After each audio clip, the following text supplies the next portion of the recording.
네, 박범계입니다. 예, 오동훈 후보. 네. 반갑습니다. 저는 말을 더듬어도 괜찮으니까 소신껏 답을 해주세요. 네. 너무 많이 웃지는 마시고. 법꾸라지란 말 아시죠? 네. 법기술자란 말도 아시죠? 네. 가족회사 또 부인을 운전기사로 취업해서 상당한 많은 돈을 월급으로 지급하고 또 인턴 아이 이런 등등을 보면서 우리 오동훈 후보자의 법에 대한 본인의 문제와 관련된 법에 대한 접근이 상당히 기술적이다. 내 법꾸라지라는 말은 안 하겠습니다. 상당히 기술적이고 불법과 탈법 그 어중간한 지점에 있다. 탈법과 적법 그 어중간한 지점에 있다. 라는 그런 의혹을 버리기 어려운데 어떻게 생각합니까? 억울합니까?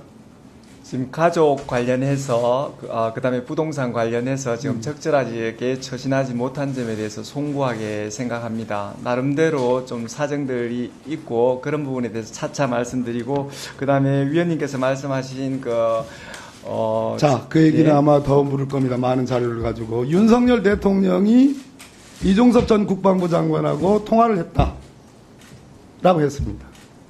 박정훈 수사단장이 들었다. 누구로부터? 김기환 해병대 사령관으로부터 대통령이 VIP가 경로했다는 말을 들었다.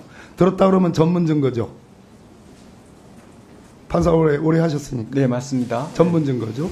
전문 증거면 그 원진 숫자가 부동의하면 증거 능력이 없게 되죠. 네, 그런 걸로 알고 있습니다. 근데 대통령이 그 전문 증거로 지적받고 있는 그 통화 내역을 소위 안보실 회의를 수석 비서관 회의를 한 직후에 국방부 장관 이 사건에 정말로 큰 몸통이라 할 수 있는 현직 국방부 장관에게 통화를 했다를 인정하면 이거는 전문 증거에서 다소의 예외가 있을 수 있습니까? 어떻습니까?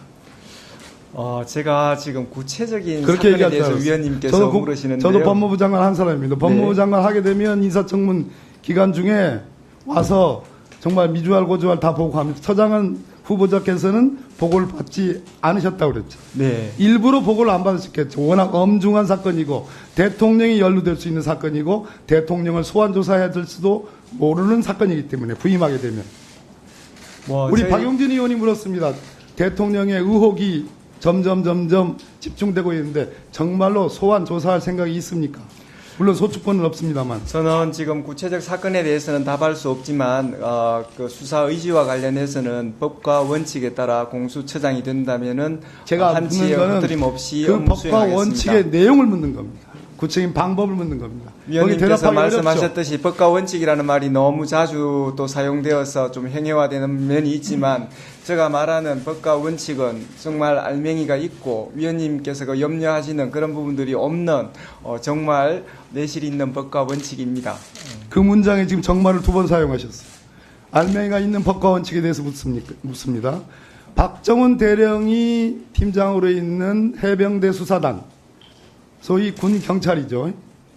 그런데 3개의 범죄에 대해서 군사법원법을 개정했습니다. 하나는 사망의 원인이 되는 범죄. 이게 문제예요. 성범죄 또는 입대 전 범죄는 뭐 당연한 거고. 사망의 원인이 된 범죄라는 것을 우리 법사위에서 새로운 개념을 창출한 겁니다. 그랬을 때 살인사건은 당연히 민간 수사기관의 수사 권한이죠.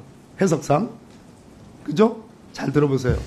그러면 이 사건처럼 갑자기 최 해병이 실종됐습니다. 그리고 얼마 후에 강에서 익사체로 발견됐습니다. 변사 사건이죠? 네. 맞죠? 네. 예. 그러면 이것을 접한 군은 민간 수사기관이 바로 투입되기가 어려운 특수성이 있죠. 후보자 맞죠? 네. 그렇죠?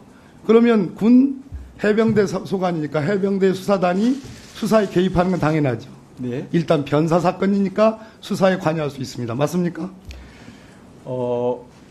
위원님께서 그 질의 주신 그 부분 제가 구체적으로 그 사건에 대해서 답하기는 어렵지만 지금 위원님께서 하시는 말씀은 지금 변사 사건과 관련돼 가지고 수사해야 되느냐, 그 다음에 또 그런 부분과 관련돼서 직무유기 가능성에 대해서 물으시는 것 같습니다.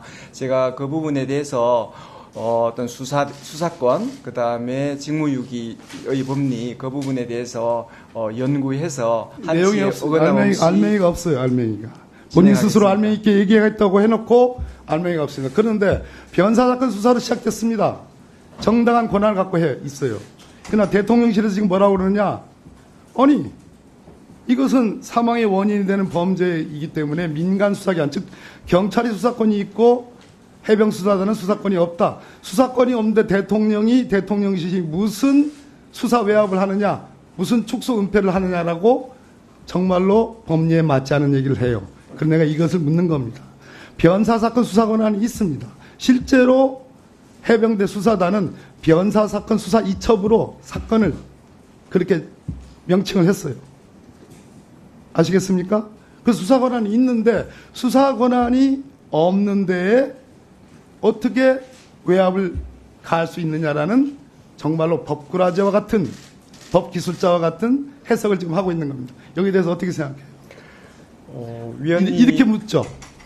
만약 오늘 인사청문회를 천신만고 끝에 돼서 공수처장에 부임한다면 이러한 말도 안 되는 법리를 적어도 대통령의 소환 여부는 차치하더라도 오동훈 공수처장이 이러한 말도 안 되는 법리를 배척하고 이것은 정당한 권한으로 해병대 수사단이 수사한 것이기 때문에 아무런 문제가 없어.